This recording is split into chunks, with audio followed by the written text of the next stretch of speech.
empowering you to build better lives. That's what we do.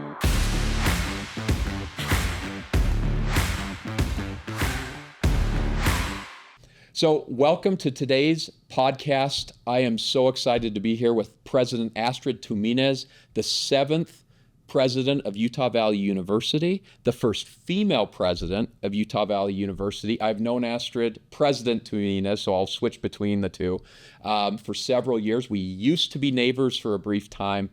She's been a friend of New Skin for many years. I've served on a board of the foundation of UVU together. One of the most amazing, empowered individuals I've ever met. So I'm excited to get into this. So thanks for being here. Thank you for having me.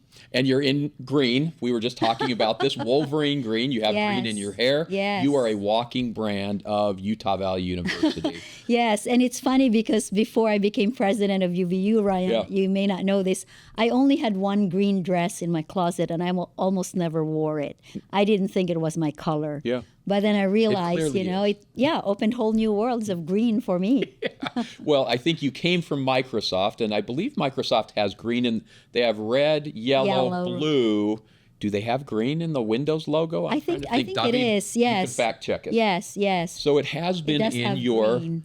Is it the repertoire? But I barely noticed that green. But you did notice it. And today, you literally bleed green. Absolutely. You were that. And I hope by the end of this podcast, you're bleeding some blue as well. Okay, a little blue. But President, so we're going to get into this. You have done some pretty amazing things in your life. Your background, your heritage story is extremely rich and humble. And I want to get into this because everyone that listens to this podcast, and it is global, in the Philippines included, where you're from, are living lives that I think you've manifested for yourself in one way, shape, or form, or they're on their journey to manifesting something similar. So let's dive into this first and talk about where you came from and just your background. As you mentioned, I'm from the Philippines.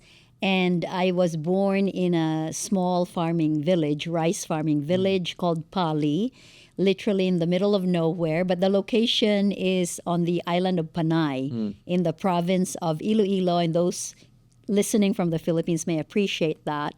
My mother was basically a peasant for hire. She would go harvest rice in other people's fields and be paid for that. My father was kind of sometimes he had a job, sometimes he didn't. And most of the time he probably didn't. And when I was 2 years old, my mother decided that her children, she had 6 at the time, there was one more to come. She decided that we needed more opportunity. And the way that she saw that was for us to leave the farming village and move to the city. So I was raised in the city from the ages of 2 to 14, Iloilo City, and the only place that we could afford to live in were the slums of Gomez. And those slums are literally on the beach. And so I grew up, it's almost fantastic to think about it now. I grew up in a hut literally made of bamboo and nipa grass. So it's grass and bamboo on stilts, on bamboo stilts. And it's in the water. So high tide, wow, there's the sea underneath your hut. Low tide, it's the sand. And then one more thing I'll mention, I guess, is what changed the whole trajectory. When I was 5 years old, some nuns from the Daughters of Charity were doing service work in the slums, and they found my family and noticed something in us. They saw potential in us. And, they invited us to attend their school for free. So I probably had something in me already, some potential in my brain or whatever you'd call it. But without the schooling that was free that the nuns offered, I would have never known what I was truly capable of doing. That's amazing. And talk a little bit about your mother. So her journey from taking the family, moving you into the city, was that part of her empowerment journey, or was that part of her protect the family, provide for the family journey? Was she searching for a better life? Was she a role model to you in that regard, or not necessarily? Was it more survival instinct? So my mother, who passed away in 2022, 23, recently, very recently, She actually is a person I would call a striver. Okay. So a striver is probably a person looking to empower herself. So my mother was born and raised, her background was even harder than mine. She was born and raised in another farming village on a separate island. And no cash on that island. You never have any money for anything. You kind of eat what you plant or what the fish that you catch from the sea. And when she was 17 years old, she decided that she didn't want to keep eating that same fish and she wanted cash. And so she ventured off into the big city of Iloilo to look for a job. And she didn't even have a high school degree. She had very little opportunity in life.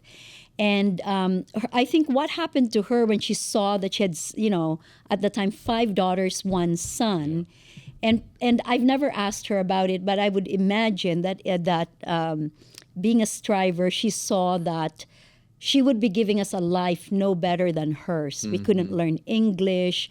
We would just be farming, and we didn't have a land, so we would be like peasants for hire. And she probably looked at that and said, that's not good enough. And she'd notice in the city, there's schools, there's cops, there's electricity, there's cars. You don't see that in the farm. And probably said to herself, this is a risk, but I'm going to take the risk. And my father was the opposite. My father just liked to relax. Under the coconut tree. And it was my mother who was kind of the machine moving us all to where she envisioned in her head where she wanted us to be. And she was at the time maybe, 30 years old.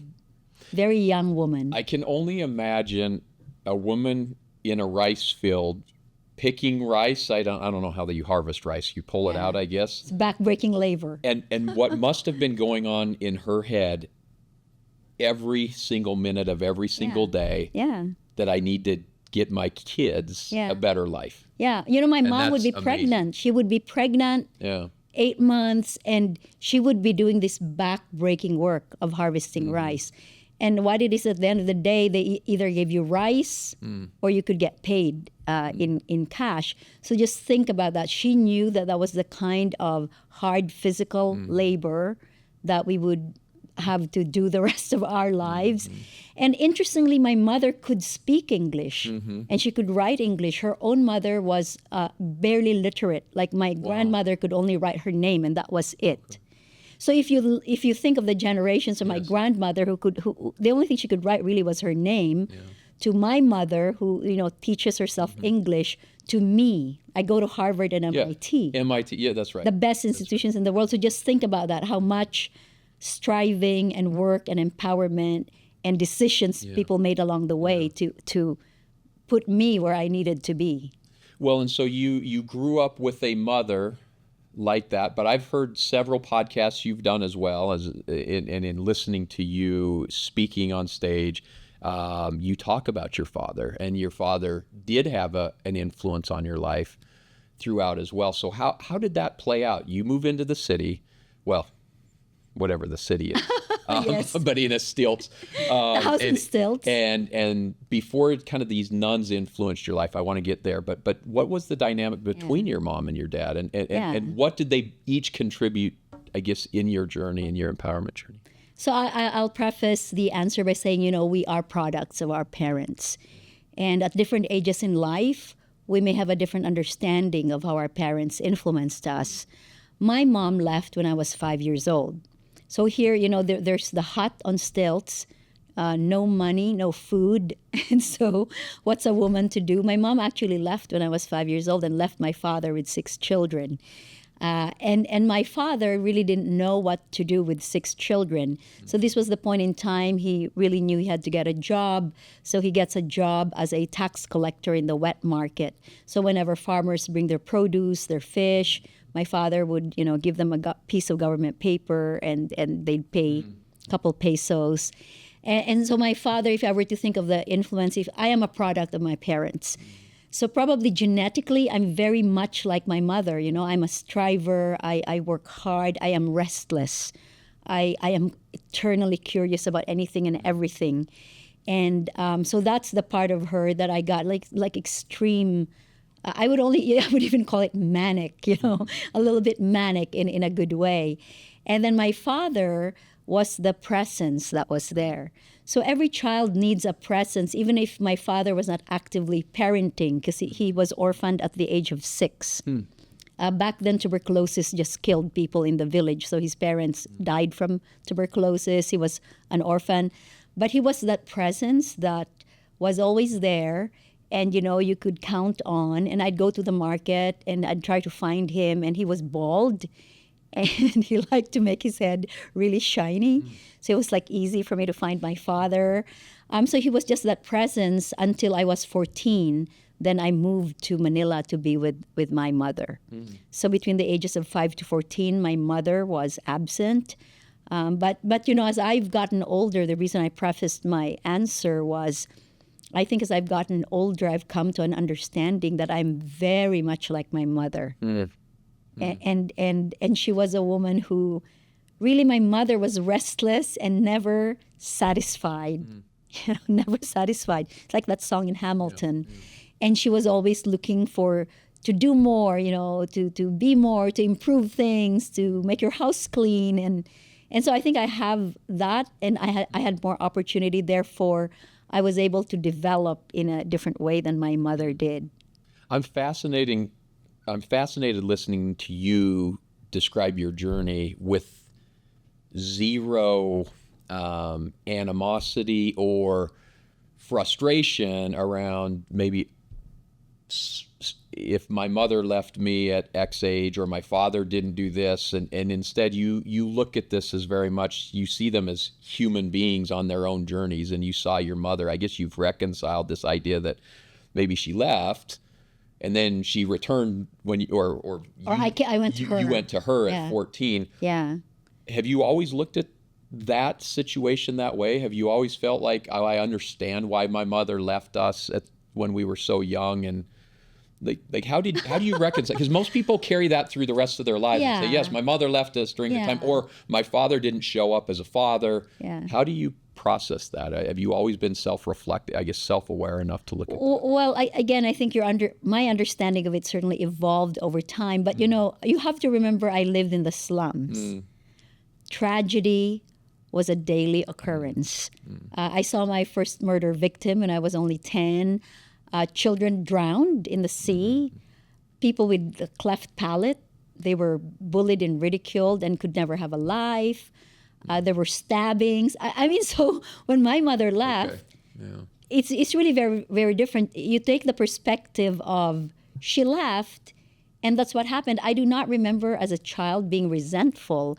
I did remember not liking other girls who had mothers. I do remember that. It's like Mother's Day. I hate that holiday. Okay. People would get up. When I was 18, I came to Utah, and I'd go to church, and people would, so in my church, people would get up and say something about mothers and Mother's Day, and I'd be really unhappy. Yeah. And I would really be like, you hypocrites, it's not really that sweet. Don't tell me it's that sweet with your mother.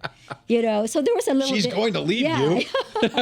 So there was a little bit of that, but never resentment, because in my culture, we are taught to respect our parents. In Asian culture, it's a very strong, I've never blamed my parents for anything, because I feel that they did the best they could with their circumstances. So I actually have to marvel at like, how did my mother keep 6 children alive when you have no health care? You have no milk. By the way, we don't even feed our babies milk. We feed them the steam from rice. You put all this rice to cook, boil, and you take the water. It's really bad nutrition. So how did my mother somehow keep all of us alive? To me, that's like a remarkable accomplishment.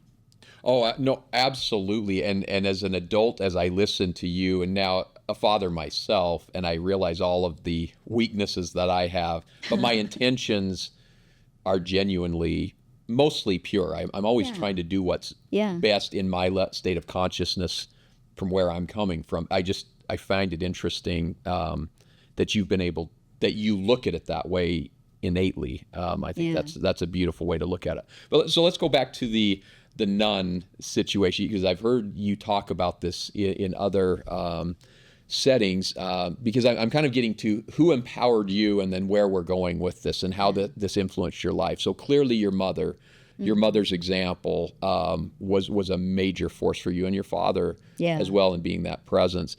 You've talked a lot about the school system that gave you a shot in an education. I think clearly you had a high IQ. It maybe was underdeveloped, but curiosity might just be another form of IQ of describing that. So how did that happen? How did you end up at a Catholic school learning? Did your father take you to that? Did you find it on your own? So the nuns, and there was really a primary nun whose name is Sister Elvira Correa. I am still in touch with her. So when they were doing that service project, they found my family in the slums, and they talked to my mother and found that the children were talkative. And they probably noticed that, we spoke well. And so they asked my mom, how many do you have? And it was a school for girls. And so my mother said she had 5. And the nun said, well, we are starting a new program called the Free Department. So the school's very expensive, and it's mainly for rich girls, who had drivers and maids in uniforms. And they were starting an experiment called the Free Department across the street. It was a separate building, and this was going to be free for poor kids, for the indigent. And my mother said, yes, I have 5. So I remember the day of enrollment. I don't know what my older sisters did. I think because there was no structure in our family, it was every person to herself. But I remember, because I was only 5, I obviously didn't know what to do. But I remember my aunt took me. And then my aunt said, I have a nickname. All Filipinos have a nickname. So my name is Bukay. She said, Bukay, what is your real name? So I said, Astrid. And she said, how do you spell that? And I kind of panicked because I didn't know how to spell my name. And I spelled it Astred. And that's what we put on the form. So I enrolled.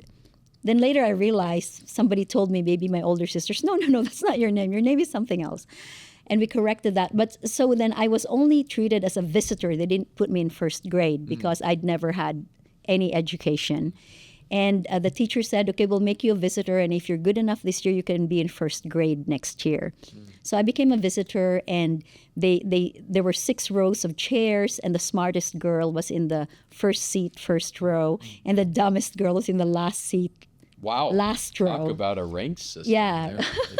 So the teacher put me in the last seat, last row. And I remember looking at the girl in the first seat, first row, just with a lot of emotion. I looked at her and I was like, oh, I'm so mad, and I'm so humiliated, but, you better watch out, girl. Yeah. I'm going to take over your seat. So the teacher, Miss Toriha was her name, I think she immediately noticed that I was a fast learner. So definitely, I don't know how many months it took. I definitely made the first seat, first row. And then I skipped first grade. Okay. They put me in second grade. And it was, for me, the very basic of reading, that it was so magical to learn to read. And there was a library in that little school, and I devoured every book. Once I could read, I would just take, I remember to this day how delighted I was with Dr. Seuss, because I think we had a complete set at the time of Dr. Seuss, and I read everything, and I realized, well, language is like that. You can really invent. And so it was from there that I realized, first I got real skills, like reading and then quantitative literacy, numbers. And then secondly, learning that I had worth, I had value. Yeah. Because everybody admired a smart person. The rich girls asked me for help with homework. Their parents would trust them to go out as long as I'm with a group, because I was the smart girl. So it kind of shifted everything for me. It shifted the way that I imagined the world. And it put me in contact with accomplished people. And that wasn't part of my farming village or my slums. There were no accomplished people. Suddenly I was around these accomplished people who behaved a certain way. So I tried to pick up how they behaved and tried to mimic it.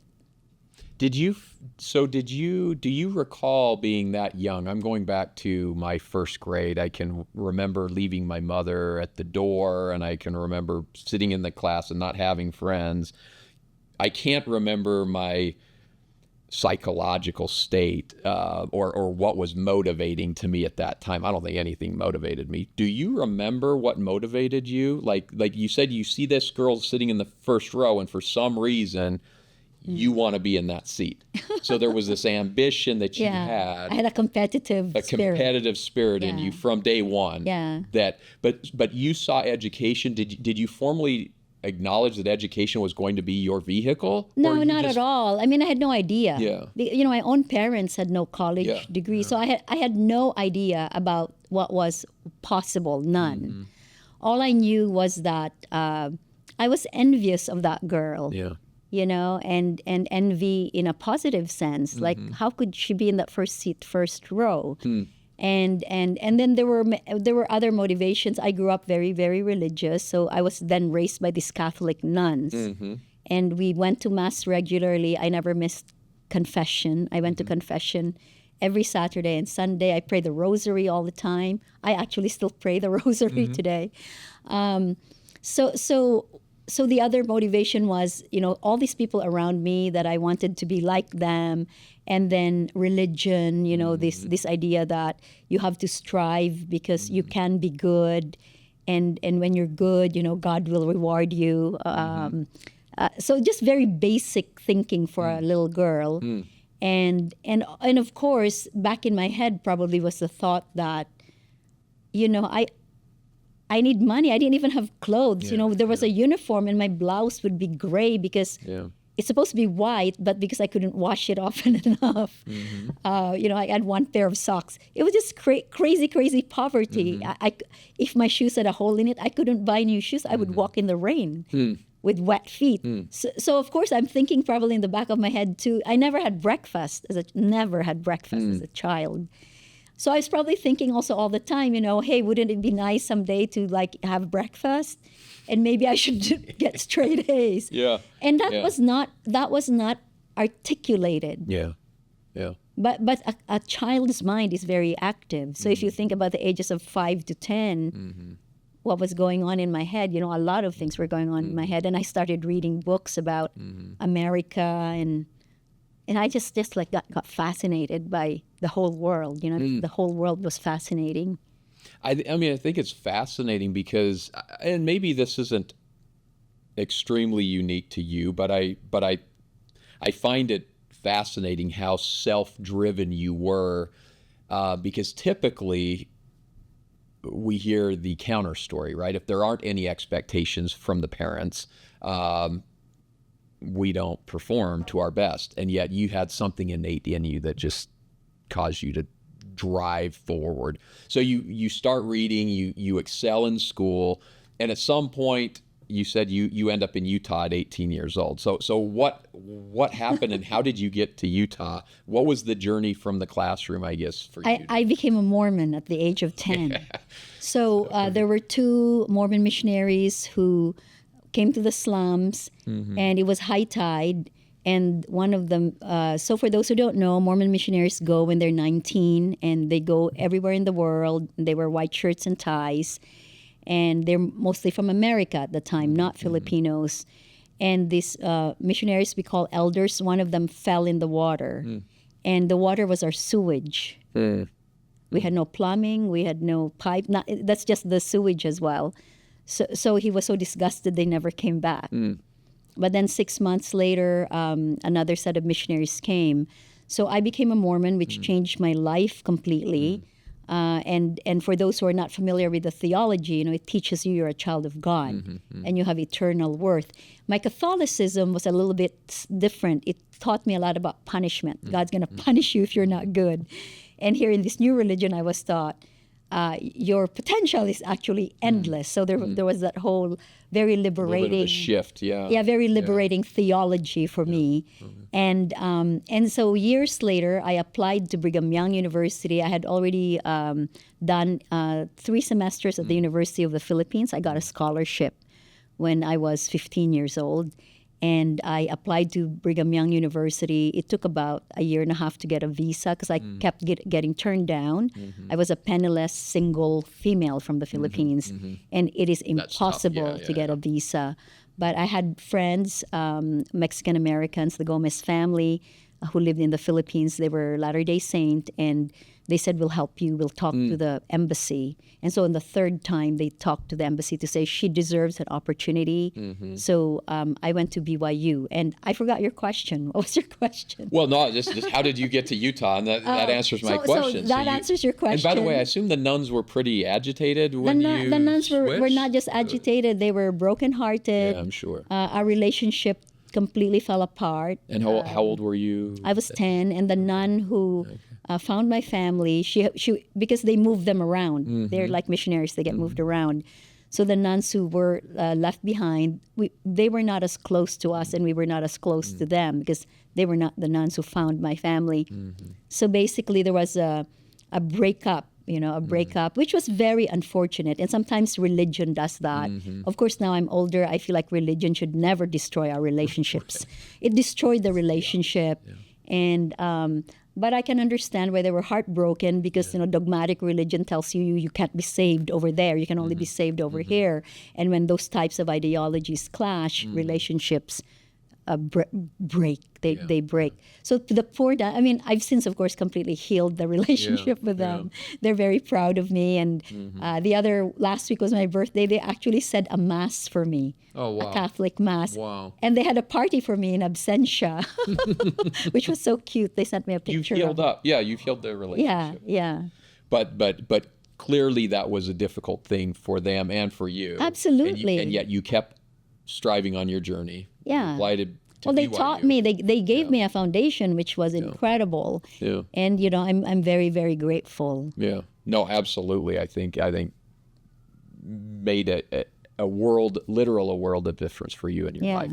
So from BYU, you end up on the East Coast as well. And how? So explain that a little bit. And I know you speak Russian, or at least I speak Russian, French. And Spanish, and Ilonggo, Tagalog, and English. So far more languages than anyone else in this room. Yes. Well, maybe Blanca speaks more languages. I'll just say здравствуйте to those of new skin in Russia. In Russia and all that. But you did some work, as far as I understand, with the embassy relating to Russia, correct? Or translations through? Not quite. So I studied Russian literature at Brigham Young University, and I had a second major in international relations.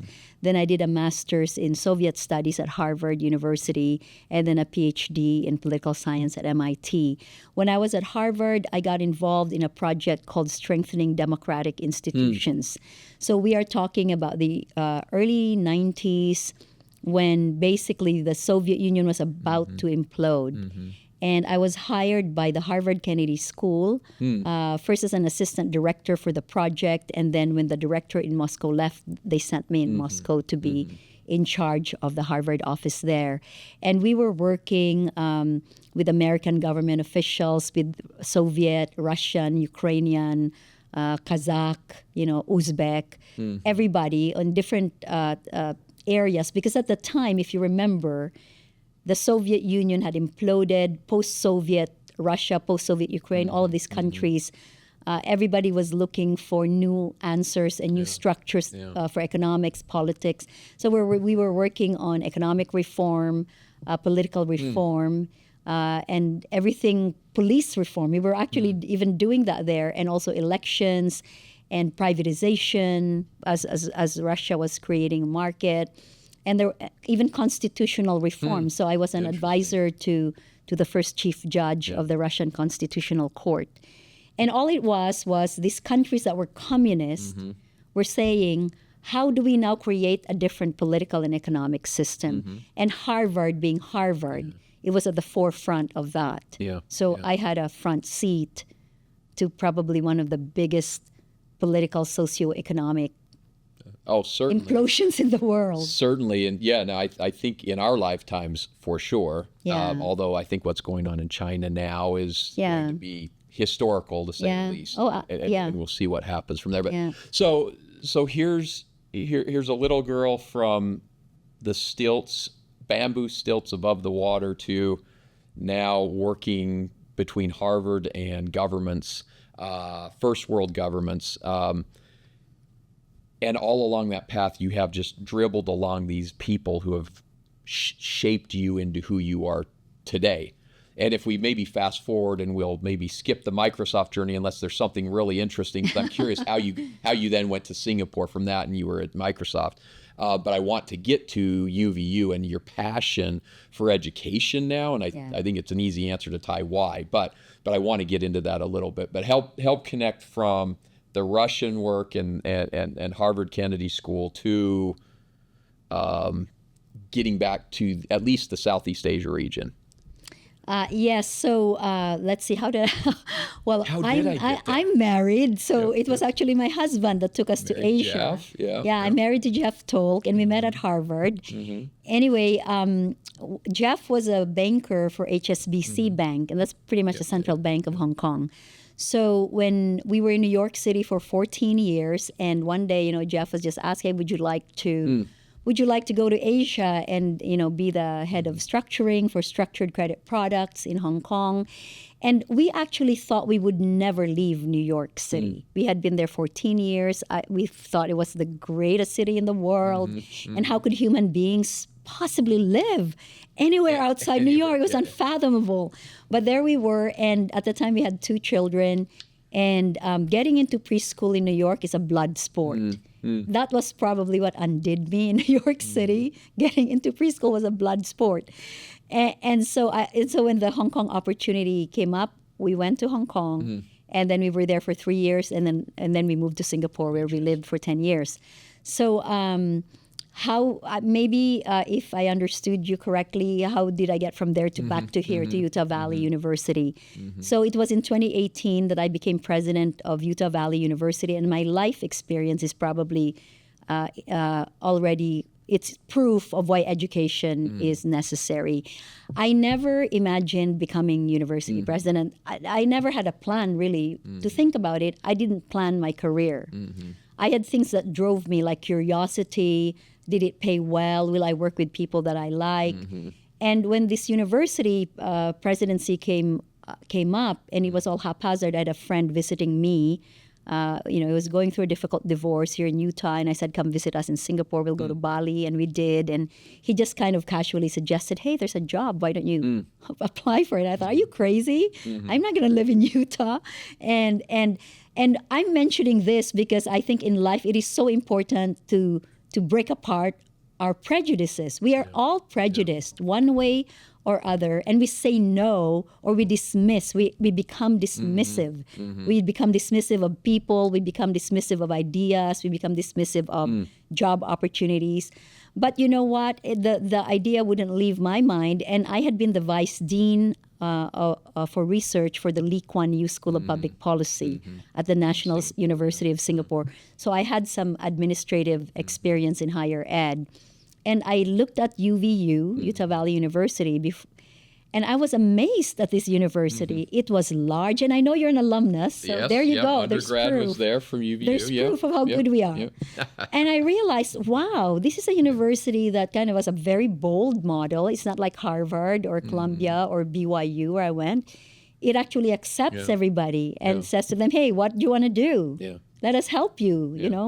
I thought, wow, how bold is that? And the more I looked at size, because the scale of it interested me. Anything that scales is interesting. And I was working for Microsoft, a tech company, and I realized that tech was both building and destroying the world at the same time, right? Sure.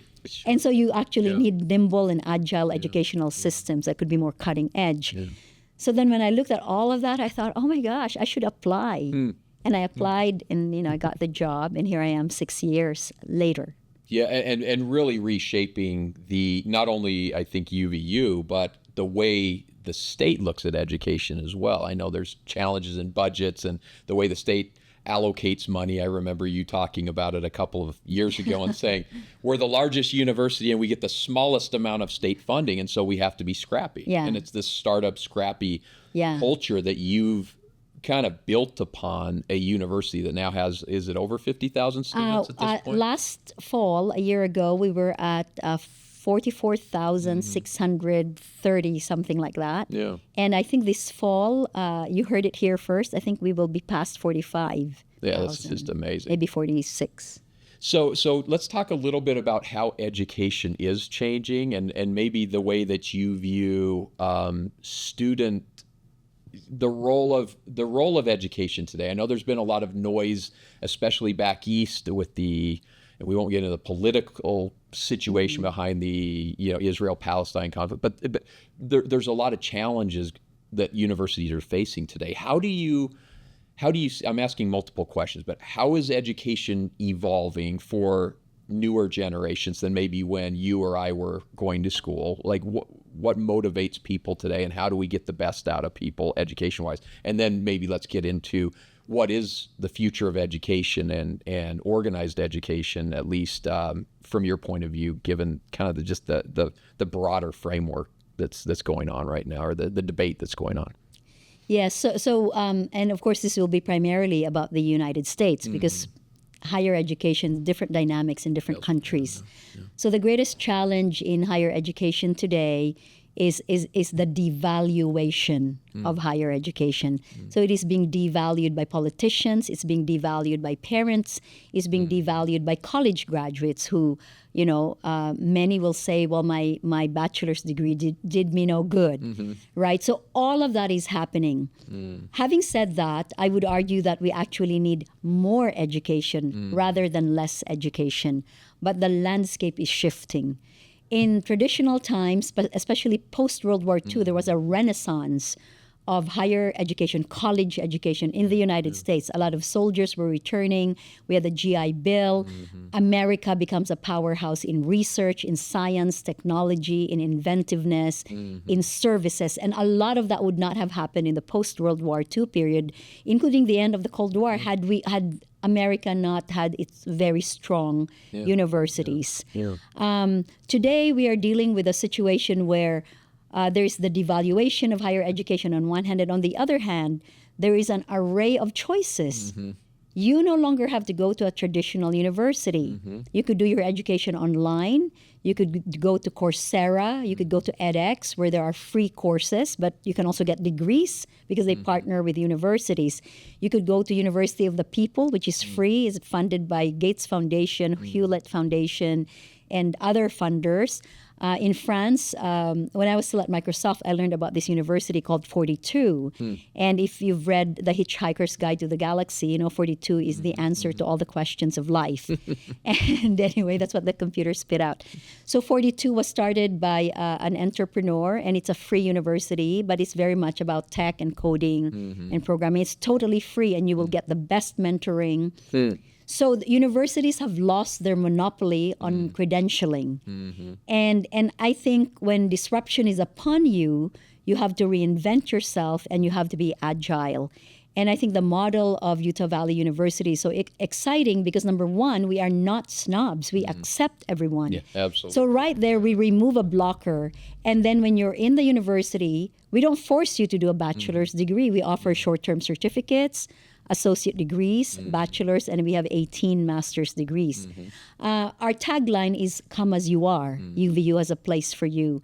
And that's really become very powerful in a day and age when people feel, a lot of stress and anxiety. Are they cool enough? Are they, on their social media feed, do they fit in? It's just a lot of nonsense. And so by saying, "Come as you are," UVU is a place for you. We've told everybody they're welcome. I think 30% of our students are 25 years and older, so we have a large population that is an older population. We have a We Care Center. We have daycare on campus. We offer online. We offer night classes. We just provide a lot of support so that the individual can say to herself, these are my dreams, and I even don't know what I'm capable of doing, like me when I was a child. But, help me with math, help me with engineering, help me with philosophy. And then UVU also moves fast, because I think that's the trick today. You have to move fast. Yeah, for sure. And be agile. And as you know, New Skin is part of our Jobs CEO Council. We are talking to companies to say, what are you missing when you interview people for jobs? And how can the university help create those skills? Because without skills, nobody wants you to work for them. How can we help create those skills so that we solve your headaches, and then we also solve headaches of employment for our students. Yeah, and so that they actually leave with opportunities in hand, as opposed to this idea that potentially there's something out there. That's probably what I've noticed more than anything else from an employer standpoint, because we have partnerships with the other universities.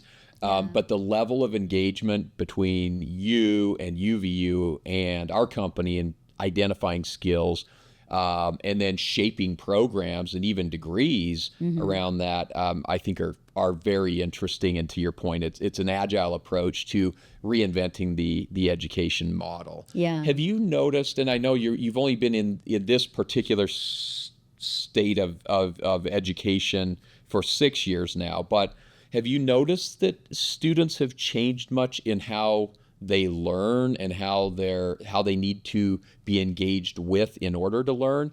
Or do you feel like it's largely the same today as it's been? I mean, aside from technology, obviously, but are people still learning the same way, or do you approach it totally differently today than when you were learning?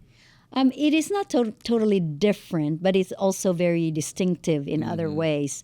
So when you think about the classroom, yes, you still have the professor, you still have the students, but at UVU, we like to say that we are deploying engaged learning. When you are in an open admission model in particular, you get the straight A students, the 4.0s, whose parents are very well educated, and then you get those who have a 1.2 GPA. You get everybody. Your classroom is so diverse.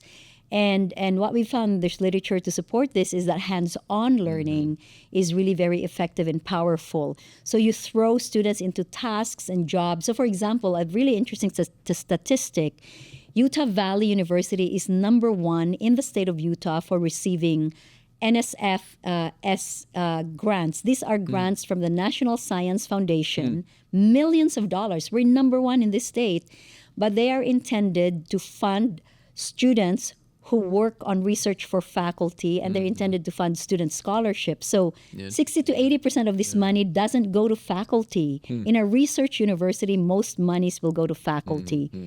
And for us, it's the students first. And that's engaged learning for our students. They basically learn by doing, they coordinate, they communicate, they fail, they iterate. And it's exactly the personality traits you want in anyone you hire. Yeah. I think it is a different model, and having lived it, so I grew up in this valley. My grandfather bought a home overlooking on the west side of the campus. They're now university housing there, but I remember having my 8th birthday there, and I got a Star Wars spaceship, whatever it was called, on his deck looking over UVSC at the time. It was a community college, CC, community college, and my father didn't go to the university. My mother didn't go to university. So I asked my grandparents, I said, what is that? And he said, it's a new community college. It's a trade school. And I said, what's a trade school? He said, a trade school is you go and you learn a trade. And so I remember as I got to university age, I went over to Korea for a couple of years on a mission doing the whole, I didn't fall in sewage, but I did eat some things that caused me to be sick, but over in Korea. But I remember coming back and thinking, some of the people I had lived with for 2 years, they were going off to go to these universities. I hadn't even applied. I didn't apply myself at all in high school. And all of a sudden I needed to go to university because I wanted something more than my parents had. And I remembered the trade school. And so I said, I'll go apply because I don't see any value in education, but I see value in making money. And if I have a trade, I'll make more. And I remember going to my first class, and it was an accounting class, or one of the first classes of the semester. And my professor there, he was an accountant who taught on the side. And that just, it kind of struck my curiosity that, wait, I guess I can learn and work. And so I did my full undergrad that way. I did my MBA that way out at Duke. I just spent all my time working.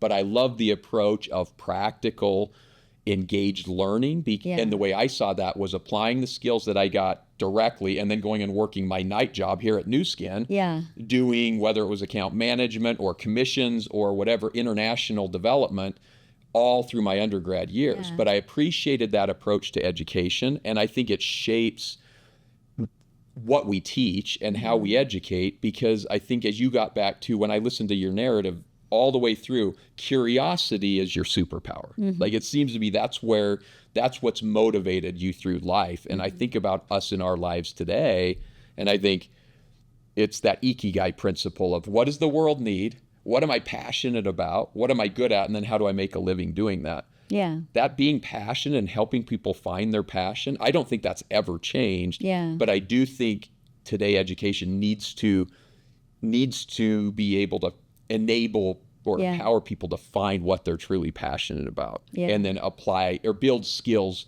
that then enable that to work moving forward. Yeah, I think the skills are really critical. If you look at the World Economic Forum, and they've identified the top skills that are needed in the world, and it's communication, coordination, critical thinking. So a lot of that you can learn by doing. Of course, there's book learning as well. I think we will always need poets. We will always need philosophers. And these are also the things that make us human. We will always need artists. But at the end of the day, everybody to live a life, to lead a productive, dignified life, you need to be able to find your place under the sun. So if you're lucky enough, the combination of passion, know-how, and a job that can support you, that's like a dream come true. So the other thing I think that's changed is the nature of the work of professors. So in the old days, your professor would be your subject matter content expert. They generate content. Today, because of podcasts, because of YouTube, because of edX, Coursera, there are a million pieces of content online. So content is no longer, to me, at least this is how I think, the professor is actually no longer queen or king of content, but the professor should mentor, should help curate, mentor, encourage, because that cannot be substituted for by a machine, in my opinion. So your accountant professor, right? Yeah, He's doing it. So he could actually tell you stories from the war zone in accounting, and that probably makes it come alive for you. Yeah. Right. Well, and I think you're hitting on a topic that I think is really interesting, which is around AI and generative AI, because so I just returned from India as we're prepping for that business, and I was fascinated to see what we're seeing over there. We have a deep-rooted partnership with a company called Infosys, which is the largest Indian employer in technology, 330,000 people across these sprawling campuses that you can get lost on, which I did one time running. But we're sitting there and we step outside of that campus to go do site visits and market visits with several consultancies. And it was fascinating. Everyone was on their phones. And I find everyone's on their phone everywhere, but I was fascinated at how everyone was on YouTube. Like everywhere we went, store clerks, the drivers, everyone, every salon we went into, people were watching YouTube. And finally, one of the consultants turned to me and said, "This is the greatest problem India has." And I said, "What's the problem?" He said, "Free education." and the problem is YouTube is educating the entire lower to middle class of India. There's no curation. There's no curation, and he said education. He said it's not, a lot of the content they're absorbing is not curated or verified. And so there's a huge challenge right now, and consequently the government has created this. It's called ODNC. It's the Open Digital Network Commerce. They've invested literally hundreds of billions of dollars because they're trying to now figure out how do you bring legitimate education, meaning value-driven, true versus false stuff. And so I think your point around the role of educators and institutions, while there's certainly no longer a monopoly, the value should be in helping people to learn valuable and legitimate. Yeah. To help you navigate. I mean, one of the essential learning outcomes, ELOs, essential learning outcomes at UVU, is digital literacy, right? It's not just the ability to use a phone or get onto YouTube. It is the ability to actually make judgments. It's really important to know that, this paper probably has better journalism than this paper, or this is what makes a conspiracy theory and all of that. So I think we still need professors. I think we still need mentors. but you have to behave a little bit differently than in the past. How disruptive is AI and generative AI to education, higher education? I mean, how Well, has become? I don't think that we understand it fully, right? I mean, the first concern at UVU, interestingly, was cheating, because when ChatGPT, was launched, then everybody was concerned. But I think that's not really the core issue. The question should be, how do you use AI to make the student experience more seamless and more delightful? So, for example, we have pioneered TA in a box. It's a teaching assistant that's on 24/7. And we're pioneering that in the largest courses. And as we get more data, we are making it smarter and smarter. So that makes the student experience better. And how do you do early warning for students who are having a difficult time?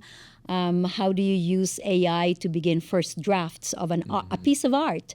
I have a piece of art on my wall that a professor gave me, and it was all done through AI. He said it took more than 100 iterations. Wow. So whether your field is poetry or art or science, the fact that through text command alone, through text queries alone, you don't have to code, you can pull all this information. So how do we use all of that? And we have just created an Applied AI Institute at UVU. We are not a research institution. The Applied AI Institute is going to help us determine how to use AI in different colleges, how to use AI in our own processes and in the student learning experience. We basically, the way I describe is, we are going to be our own guinea pigs, a large institution that deploys AI, and let's see what we can do with it. Yeah. It's either you're creating, it's going to happen to us or for us, depending if, are we proactive in utilizing the technology, or is it going to just disrupt our world around? My son and my husband and I just rewatched The Matrix, the first one. Yeah. That's AI. It's pretty well, it's on point, right? Humans are batteries. AI runs the world. It starts to lean into that. No, it's fascinating, and I think what I've appreciated on a personal basis is observing someone who has been highly driven to, and I think make the world better has been kind of your approach, to then completely embrace this educator role. And the way that you don't just lead the educational push, you are at every sports game, you are at every wrestling match. I remember you telling a story of, like, you hated wrestling and now you're front row with pom-poms cheering on. So what has shifted in your life to make you now all in on education, when the first part of your life was more, I guess, doing other stuff? You are now, like, I've never seen someone so involved in 45,000 people's lives the way you are. But what is your personal motivation now? I think my personal motivation is seeing the impact that education is having on people's lives. So at UVU, we like to say that commencement is the happiest day of the year, and you do observe it. You see families, especially immigrant families or refugee families or urban poor. These are the people crying at graduation because suddenly they've seen their son or daughter or spouse graduate, and they know now that the trajectory of the family has changed. And the reason I am so engaged, and I think I've been pretty engaged in every job that I've ever had, because if I'm not engaged, my philosophy is, even if you're not good at this job, but you've started it, have the integrity to give it your all. Yeah. And my rule is actually give it your all for 6 months. And if you don't like it, leave. I've given everything 6 months, and I've never left anything at 6 months, because after 6 months you learn, you gain mastery, you gain autonomy. And for UVU, the reason I show up at all of the sports activities, arts activities, as many as I can with wherever the students are, is that it's so important for me as president of this university to remember why I'm there. I don't have to do this job. And so for me to feel in my heart and in my mind the fire, I have to be with the people that this university exists for. Yeah. They exist for students, so they could empower themselves, so they could transform themselves, reinvent themselves. to lead productive, dignified, and happy lives. Everyone deserves a chance at that. We may not all get it, but everyone deserves a chance. And a university is as powerful a tool as any we have out there, maybe even the most powerful. No, absolutely. I mean, impact is, I think, what it's all about. And I love your. I mean, this is the all-in theory, right? We just had this major event here. We're heading over to Korea in 2 weeks to do 10,000 people over there, and this idea of being all in on something, all in on your life, your future, whatever you do, give it your all.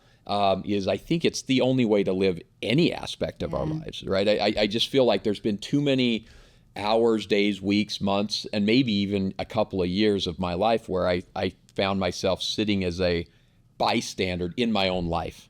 And I've just learned you're living life. So live it. Be all in on what you're doing and driving that. I think that's probably the secret to your success. And I think it's the secret probably to most people's success is, are you committed? Are you all in? Are you giving it your all? We'll build t-shirts to say giving it your all. We'll give you one of those. But but I think that's just a life. I mean, it's just it's a life philosophy I think we all need to invest in. Yeah. And being all in, it doesn't matter. It doesn't mean burning out because you live for your job. Yeah. I think being all in, it means being present. And it's something that I did not have in my 20s. I would work really hard to get straight A's because I was afraid of a bad grade. Later in life, I learned being all in. Be really present for the work that you're doing. Be really present for the people in front of you, whether that's a donor, a faculty member, a student. It's hard to do that all the time. But when you are present, I'm a Kung Fu student. I had 11 years of Kung Fu in New York City. And my master, Lawrence Stan, he might hear about that I mentioned his name. At the end of every Kung Fu training, he would always do this triangle symbol and say, try harmony. That was his system. And he studied with Bruce Lee, and he studied in China as well. Try harmony is the harmony of the mind, body, and spirit. We lose out on so much, and we become ineffective when our body is here, but our mind and our spirits are somewhere else. Or our mind may be here, but my spirit is somewhere else. It is when you are aligned. In psychology, they call it flow. You don't even notice time passing. And it is as aspirational. It doesn't always happen. But that's the attitude that I would advise all of us to have. If life is short, it really is. And to be able to say, I gave it my all and I had such an adventure, that's fantastic. I love that. Yeah, the Bruce Lee quote is that be like water, be present everywhere, right, in everything we do. But I love that present. I know we've taken so much of your time, so I'm going to ask you one final question. You've accomplished so much in life.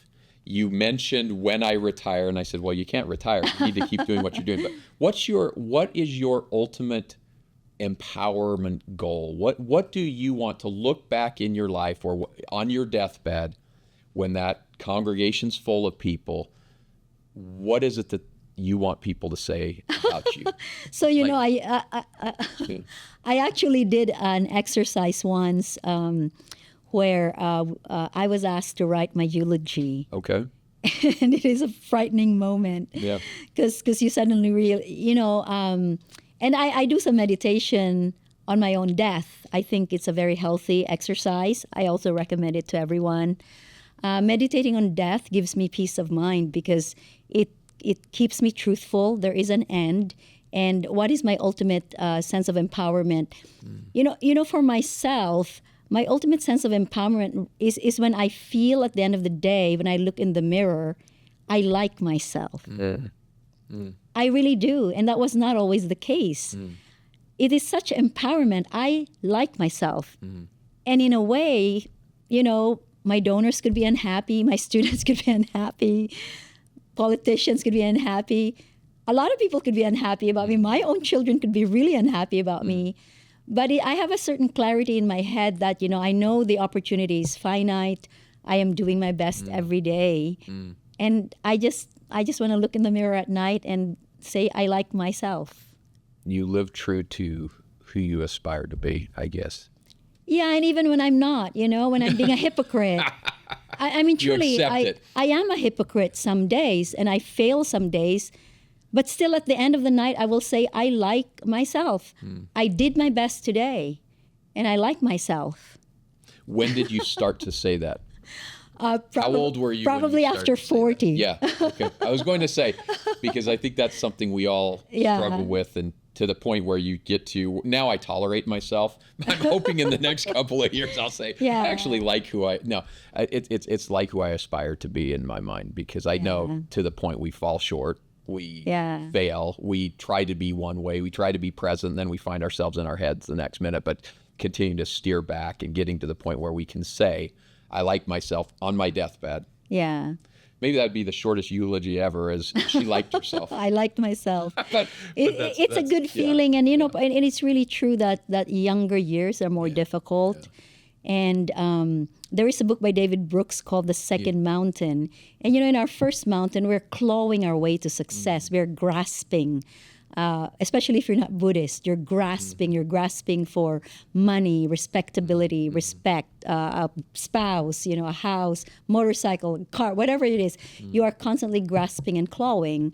The sooner we learn that second half philosophy, which is really about understanding mortality and really knowing that now what should drive us really has to be meaning. We are pulled by something greater than us.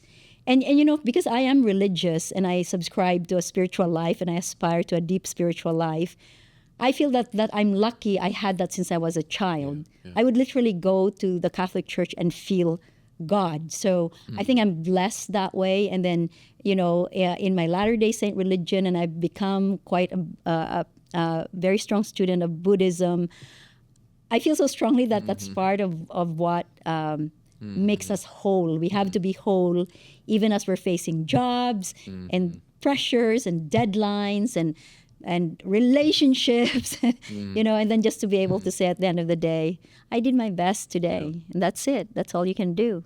You've hit on 12 topics we could do 12 more episodes on, and I'd love to dive into the spirituality versus religion, which I think is what you're describing, and how we just continue to better ourselves, and in bettering ourselves, better society and better other people. So anyways, I do commend you for your journey and your taking this role. When there is a little backstory of the UVU role from the perspective of they were trying to find your phone number. And I don't know if we were actually the ones that gave your phone number, but was through one of our board members who was on the board of trustees, who was looking to get a hold of you. And I was in Tokyo at the time. My brother Cade was in Singapore. So they contacted Cade, who contacted a friend who gave them your phone number. So I like to take a tiny bit of credit that maybe you wouldn't be wearing green today. You'd be back in yellow, red, or blue at Microsoft. But you have done so much for my son's now a student. He's gone back to school again to find his passion in mechatronics, a new degree that has been instituted since you've been there. And I appreciate everything you're doing around helping people find their passion through their creativity. At least that's what's working for him. So thank you for doing that. Thanks for being on the podcast. Thank you. Sharing your thoughts. And if we can ever do anything to better support our friends just up the street in the mission that you're doing. Thank you. I want to be a force for good. There we go. Just like you. There you go. There we go. We're aligned on the mission. Yes. So President, thanks for being here. Thank you. Thanks to your team for making it happen. And Kara Schneck, who's a friend of ours, a new skin friend of ours. So thank you. And we'll see you guys next episode. See you.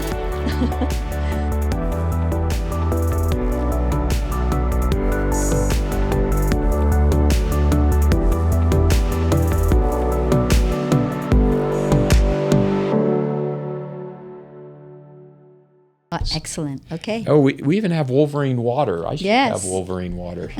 So that's a plant. We're on brand, guys. Green jacket. I should have worn. We don't have a green all in. Protect the dead. Yeah. Yeah, she's there. Okay. You.